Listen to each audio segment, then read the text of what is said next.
Good morning my यार loving student. प्यारे बच्चों, जैसा कि आप जानते हैं विद्यालय में ऑनलाइन कक्षाएं चल रही हैं। इसी क्रम में आपने पिछली क्लास में पढ़ा विद्युत आवेश के बारे में। आज हम कक्षा 12 विषय भौतिक विज्ञान में आवेशन की विधियों के बारे में पढ़ेंगे। जैसा कि आप जानते हैं कि किसी वस्तु को आवेशित करने के लिए विभिन्न विधियों की आवश्यकता होती है। इस क्रम में आवेशन की मुख्यतः 3 विधियां होती हैं।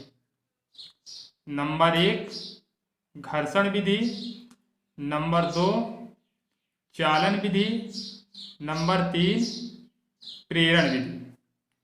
तो सबसे पहले हम देखते हैं घर्षण विधि। घर्षण विधि क्या है? यदि किन्हीं दो उपयुक्त पदार्थों को अनुकूल परिस्थितियों में परस्पर आपस में रगड़ा जाता है तो उनके बीच इलेक्ट्रॉनों के स्थानांतरण के कारण दोनों वस्तुएं आवेशित हो जाती हैं। जिस वस्तु से इलेक्ट्रॉन स्थानांतरित होते हैं वह इलेक्ट्रॉनों की कमी के कारण धनावेशित हो जाती हैं तथा ये इलेक्ट्रॉन जिस वस्तु पर स्थानांतरित होते हैं वे ऋणावेशित हो जाती हैं। क्योंकि वस्तु जब अनावेशित होती है तो उसमें इलेक्ट्रॉन और प्रोटॉनों की संख्या समान होती है।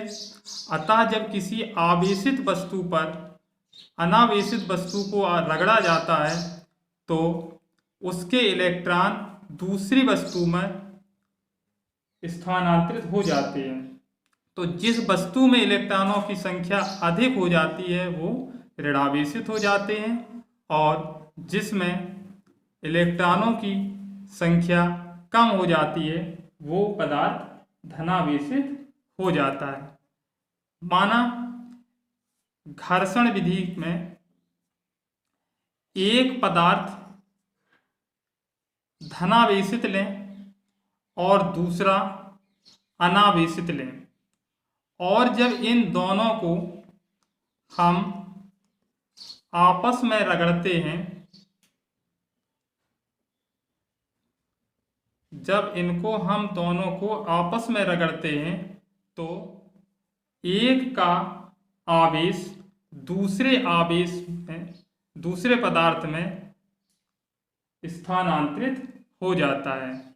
एग्जाम्पल के तौर पर अगर हम पेन को लगातार बालों में रगड़ते रहें तो उसमें कुछ समय पश्चात अगर हम पेन को नीचे हल्के कागज पर स्पर्श करें तो वो कागज को अपनी ओर खींचने की शक्ति प्रदान कर लेता है। तो इस प्रकार ये घर्षण विधि होती है। घर्षण विधि में हमेशा एक पदार्थ को दूसरे पदार्थ में रगड़ा जाता है और इसके कारण उसमें घर्षण चूंकि रगड़ना होता है उसमें आवेश उत्पन्न हो जाता है। दूसरी विधि होती है चालन विधि। चालन विधि में क्या होता है, क्योंकि जैसे चालन को हम स्पर्श भी कहते हैं, चालन विधि को हम स्पर्श विधि भी कह सकते हैं। इसमें यदि किसी आवेशित चालक को किसी अन्य आवेश रहित चालक को किसी दूसरे आवेश रहित चालक से स्पर्श कराएं तो आवेश रहित चालक पर भी उसी प्रकृति का आवेश उत्पन्न हो जाता है। यह आवेशन की विधि चालन विधि कहलाती है। माना एक अनावेशित गोला लिया और एक धनावेशित गोला लिया और जिनमें दोनों में एक कुचालक स्टैंड लगाए। कुचालक, जिन्हें हम अचालक या विद्युत रोधी भी कहते हैं। और एक धनावेशित है, एक अनावेशित है।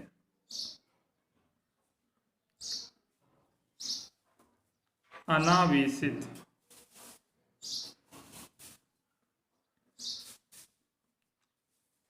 जब इन दोनों को हम आपस में आकर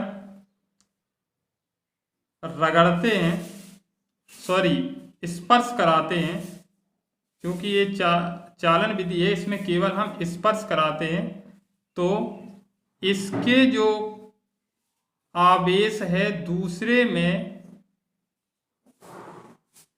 स्थानांतरित हो जाता है और ये भी धनावेशित हो जाता है। जो अभी अनावेशित था वो भी धनावेशित हो जाता है।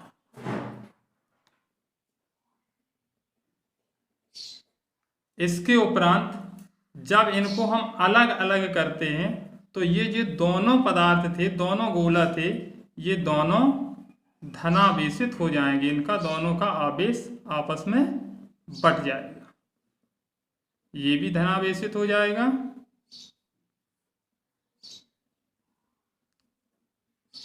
और ये भी धनावेशित हो जाएगा।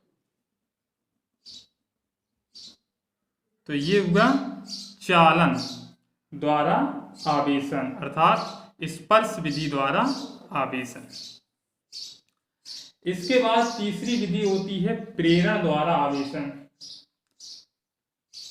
चूंकि पहले वाली विधि में हमने पढ़ा घर्षण विधि, घर्षण का मतलब होता है रगड़ना।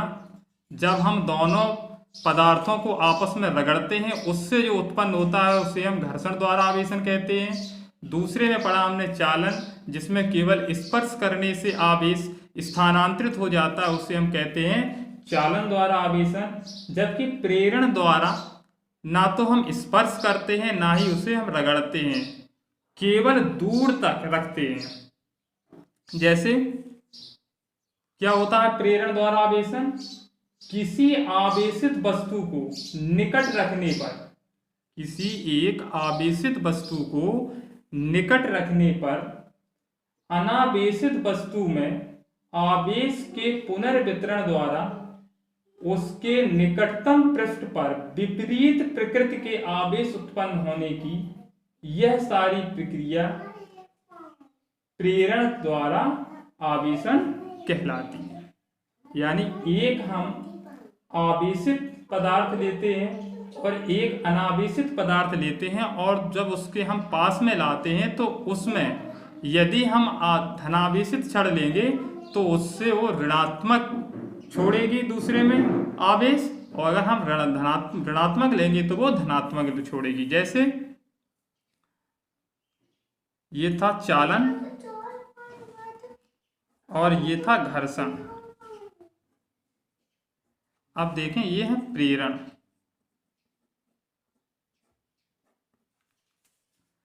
इसमें क्या होता है, एक हम अनावेशित गोला लेते हैं जिसे हम एक कुचालक स्टैंड से जोड़ देते हैं, और एक हम इसके बाद में हम इस पर इसको जब आगे बढ़ाते हैं तो इसमें हम एक ऋणावेशित क्षण उसके पास लाते हैं। ऋणावेशित, जब इस पे हम ऋणावेशित क्षण लाते हैं तो इसमें ये ऋण जो, चूंकि ये अनावेशित है तो इसमें प्लस और माइनस बराबर है, तो ये इस साइड में प्लस और उसकी विपरीत साइड में माइनस, विपरीत साइड में माइनस आवेश छोड़ देती है। इसके बाद ये ए पोजीशन हुई, ये बी पोजीशन हुई। इसके बाद आगे जब हम चलते हैं तो इसमें जो प्लस और माइनस था, प्लस और माइनस था, जब इसके ये क्षण हम ऋणावेशित क्षण इसमें स्पर्श करा रहे थे और इसको हम भू संकर्पित करा देते हैं, यानी इसे हम पृथ्वी से जोड़ देते हैं, एक चालक तार द्वारा भू संकर्पित कर देते हैं। जब इसे हम भू संक्रमित करते हैं तो इसमें जो ऋणात्मक, जो क्षण वाला जो ऋणात्मक आवेश था वो पृथ्वी से करने से हट जाता है और ये प्लस हो जाती है। और इस भू संक्रमित करने के तुरंत बाद इस क्षण को हम हटा देते हैं तो ये हमारा जो आवेश अनावेशित था जिसमें धन आवेश उत्पन्न हो जाता है। कौन सा धन हो जाए? धन आवेशित हो जाता है। इस प्रकार जब हमें किसी पदार्थ पर ऋण आवेश उत्पन्न करना है तो उसमें हम धन आवेशित क्षण स्पर्श, उसके पास में धन आवेशित क्षण ले जाएंगे, और जब हमें धन आवेशित प्राप्त करना है तो उसमें हम ऋण आवेशित क्षण ले जाएंगे। तो इस प्रकार एक पदार्थ से दूसरे पदार्थ में आवेश प्राप्त करने के लिए ये निम्नलिखित तीन विधियों द्वारा किया जाता है। पहली, एक बार फिर समझ लें, घर्षण विधि। घर्षण विधि का मतलब होता है रगड़ने से जब एक पदार्थ से दूसरे पदार्थ में आवेश पहुंच जाए। दूसरी, चालन विधि, जिसको हम स्पर्श विधि भी कहते हैं। तो इसमें होता है कि जब हम किसी वस्तु को, एक पदार्थ को दूसरे पदार्थ में स्पर्श करने से जब हम आवेश को स्थानांतरित करते हैं तो वो चालन विधि द्वारा आवेशन होता है। इसके तीसरा होता है प्रेरण। इसमें क्या होता है, जब एक वस्तु, एक पदार्थ को हम दूसरे पदार्थ के पास ले जाते हैं जिसमें एक आवेशित होता है, एक अनावेशित होता है, तो वो दूसरे का भू संक्रमित करने के बाद उसमें आवेश स्थानांतरित हो जाता है। इस प्रकार आज हमने पढ़ा कि आवेशन की विधियों के बारे में। अगले वीडियो में इसके आगे पढ़ेंगे। इसका जो नोट्स है वो आपको अवेलेबल हो जाएगी, नोट्स भी बनाते चलें। वैसे इतनी धीमे बोल रहा था कि आप लिख भी सकते थे, नहीं है तो इसका हम नोट्स भेज देंगे, वो भी बनाते रहें, तो नोट्स भी कंप्लीट करते चलें।